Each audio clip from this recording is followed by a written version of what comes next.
జయశంకర్ భూపాలపల్లి జిల్లా కాటార మండల BRS incharge జోడు శ్రీనివాస్ను అర్ధరాత్రి సీఐ నాగార్జునరావు అక్రమంగా అరెస్టు చేయడాన్ని ఖండిస్తూ బీఆర్ఎస్ పోలీస్ స్టేషన్ ముందు బైఠాయించి ధర్నా చేశారు.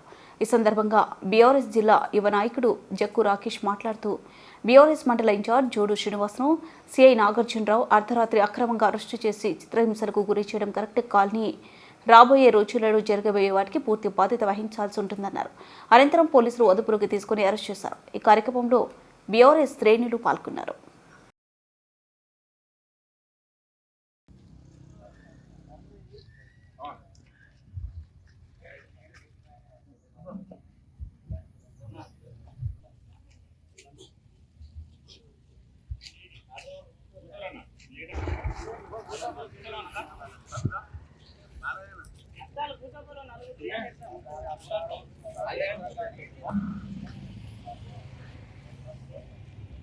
ఇదేమి రాజ్యం